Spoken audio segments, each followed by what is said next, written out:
এই hello everyone, good morning. এখন ঘড়িতে বাজে 5:05 আর এই ব্লগ আজকে চোখ লাল হয়ে আছে। ঘুম চোখে আমি স্টার্ট করছি। আমার বইয়ের দাবি, আমি কখনো ক্যামেরার সামনে আসতে চাই না বা ব্লগ চালু করতে চাই না। সো বেসিক্যালি আজকে কি বলবো, আজকে আমরা একটা এক্সপেরিমেন্ট করতে চলেছি। একটা বাইক ট্রিপের জন্য আমরা বেরোচ্ছি। তো এই যে আমার বউ রেডি হয়ে চলে এসছে। আমার চোখে এখনও ঘুম কাটেনি। অবশ্য আমরা রাত 2:30টার সময় ঘুমিয়েছি ব্যাগপত্র গুছিয়ে। মোটামুটি আমাদের প্রিপারেশন চলছে।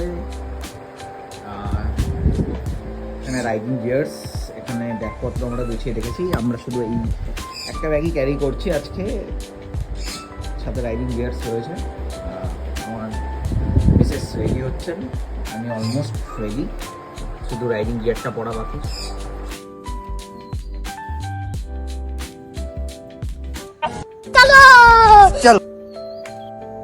এই আমরা চারজনই গেছিলাম, আর কেউ ছিল না সাথে। চারজনই দারুণ মজা করেছি। সকাল সকাল সানরাইজও হয়ে গেল দেখা, আর এই অপূর্ব সুন্দর দৃশ্য। আমরা এখন দাঁড়িয়েছি চা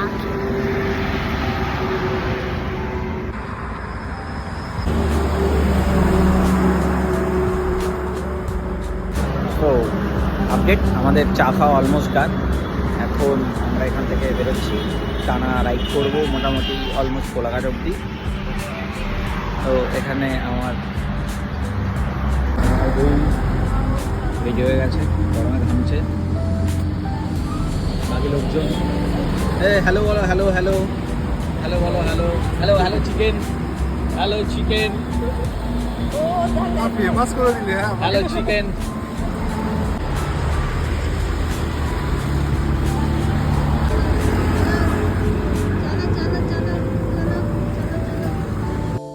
দেখতে দেখতে কোলাঘাটও ক্রস করে গেছি। ওই দেখো কোলাঘাট ব্রিজ। আকাশটাও যেন সেদিনকে আমাদের সাথে ছিল। নীল আকাশের নিচে মেঘলা ওয়েদারে আমরা যাচ্ছি বাইকে। বাইক এক্সপিরিয়েন্সটা আমার দারুণ লেগেছে। আগেও গেছি তবে গাড়িতে, কিন্তু বাইকে গিয়ে যেন মনে হচ্ছে চারধারের প্রকৃতি আমাকে ঘিরে ধরেছে, আমি তাদের ছুঁতে পারছি। এত ভালো লাগছিল না যে কি বলবো। এখন ব্রেকফাস্টের জন্য একটা হোটেলে দাঁড়িয়েছি, এখানে খাওয়া দাওয়া করবো সেটা জানাচ্ছি।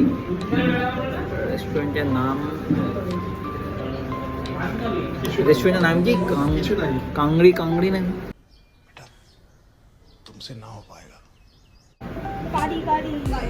আচ্ছা, রেস্টুরেন্টের নাম হচ্ছে কারি কারি ধাবা। ঠিক আছে, খাবার দাবার আসুক, তারপরে জানানো হচ্ছে কি খাচ্ছি আমরা। মোটামুটি অর্ধেক বিধ্বস্ত।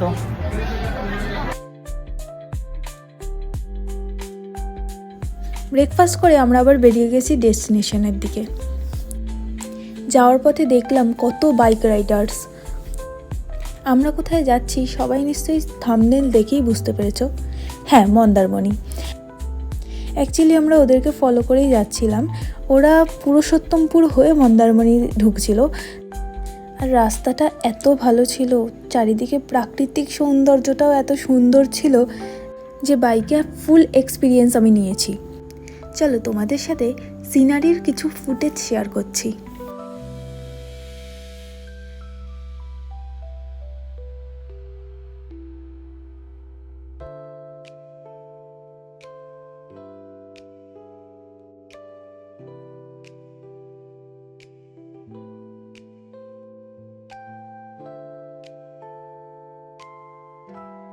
ব্লগটা চালু করছি আবার মন্দারমণির রিসর্ট থেকে। আমরা আছি ড্রিমল্যান্ড রিসর্ট। খুবই সুন্দর নিরিবিলি পরিবেশ। আর আমরা অলমোস্ট আমাদের 3 ঘন্টা টাইম লেগেছে এখানে পৌঁছাতে। তো চলো রুমটা একবার দেখিয়ে দিই তোমাদের। আজকে রুমের প্রচণ্ড র্যাশ। মন্দারমণিতে রুম পেতে আমাদের প্রচণ্ড অবস্থা খারাপ হয়ে গেছে। তারপরে যেহেতু আমরা বুকিং করে আসিনি, তো তারপরেও আমরা একটা রুম পেয়েছি, যথেষ্ট ভালো রুমটা। চলো তোমাদের রুমটা দেখাই। এটা আমাদের রুম, এটা রুমের মিরর। এই হচ্ছে আমাদের রুম। দেওয়া প্রচণ্ড মেসি হয়ে আছে। সুন্দর বেড, ইন্টেরিয়ারটা খুবই সুন্দর। এর জন্যই মন্দারমণি আসা। হঠাৎ করে প্ল্যান করে। সাথে একটা ব্যালকনি আছে।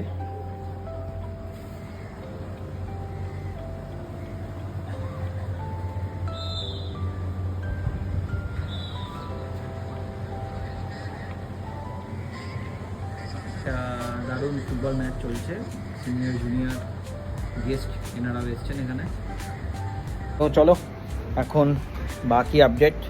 আমরা এখন বেরোচ্ছি খাওয়া দাওয়া করতে, লাঞ্চ করতে দুপুরের। যেহেতু লাঞ্চ আমরা বাইরেই করব, তাই আমরা হোটেলে কোনো খাবারের অর্ডার দিইনি। আমরা এখন যাচ্ছি মাচায়। মাচাতে এর আগের বার এসে আমরা কাঁকড়া খেয়েছিলাম। কি কি খেয়েছিলাম? কাঁকড়ার কি রেসিপি? अबे जल्दी बोल, कल सुबह पनवेल निकलना है। মশলা ফ্রাই। মশলা ফ্রাই। गजब बेइज्जती है। তো ওটা খুবই টেস্টি ছিল। তো তাই জন্য হোটেল থেকে জিজ্ঞাসা করছিল যে লাঞ্চে কিছু খাবো কি না। তো আমরা বারণ করে দিয়েছি। আমরা এখন ডিরেক্ট যাব মাচাতে। তো ওখানে গিয়ে খাবো, কী কী খাবো সেটাও আমি শেয়ার করব। এখন এখানে দেখাচ্ছি কি হচ্ছে। এখন এখানে হচ্ছে ফুটবল খেলা, সবাই ফুটবল খেলছে।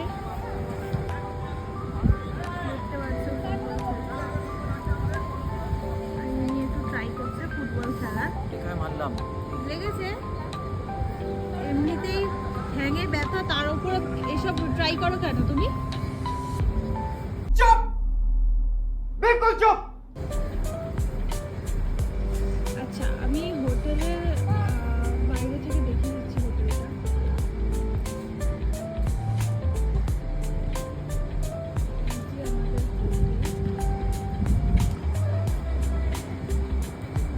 ওই যে দেখতে পাচ্ছ কিনা জানি না, দেখাচ্ছে না তাও। যাচ্ছে নিনি সমুদ্রের কাছে।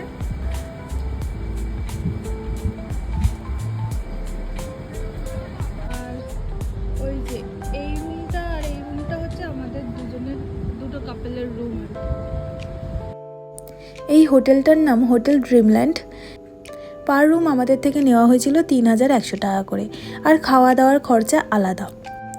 না, এটা কোনো প্রমোশনাল ভিডিও নয়। অ্যাকচুয়ালি এখানকার রুম, এখানকার অ্যাটমসফিয়ার অনেক ভালো ছিল। আমরা খুব স্যাটিসফাইড এখানে থেকে, তাই সবার সাথে শেয়ার করলাম। সাথে আমাদের দুজনের কিছু বকবকানি ফ্রি। নাও শোনো।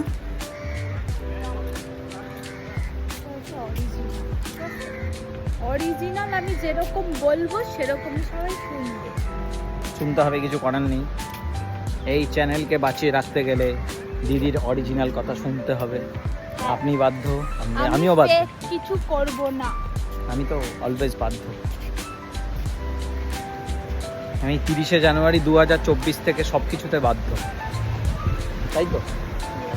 আমরা লাঞ্চ করতে যাওয়ার জন্য ওয়েট করছি। আমার দুই বন্ধু তারাও তৈরি হচ্ছে। তারা যতক্ষণ না আসছে ততক্ষণ আমরা এই সমুদ্রের পাড়ে দাঁড়িয়ে একটু সুন্দর সমুদ্র উপভোগ করছি। সাথে আপনারাও করুন। রোদের মধ্যে ট্যান, রোদের মধ্যে ট্যান আমার গায়ে এসে। সব কিছুর জন্য আমিই দায়ী। মন্দারমণিতে এই প্রাইভেট বিচগুলো আমার খুব প্রিয়। যখন ইচ্ছে এসে বসে থাকো, সেগুলোকে উপভোগ করো।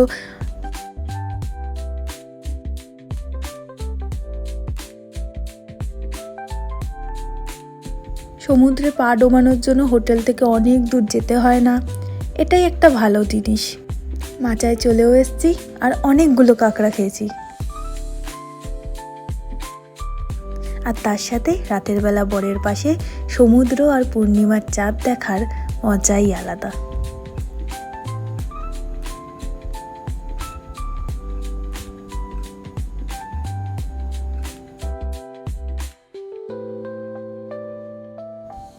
ছোটোখাটো 1-2 দিনের জন্য মন্দারমণি ঘুরতে আসা কিন্তু খুব ফ্রুটফুল একটা ডিসিশন বলে আমি মনে করি। রাতে ডিনার সেরে আমি আর আমার বর হালকা হাঁটাহাঁটি করে সারা দিনের এই ক্লান্ত শরীরটাকে রেস্ট দেওয়ার জন্য ঘুমাতে চলে যাই। রাতে ডিনারের ভিডিও আর করা হয়নি, সরি, তার জন্য অনেক অনেক দুঃখিত। চলো আজকের মতো এতটাই। বাকি ডে 2 এর ব্লগ আসছে খুব তাড়াতাড়ি। চলো টাটা।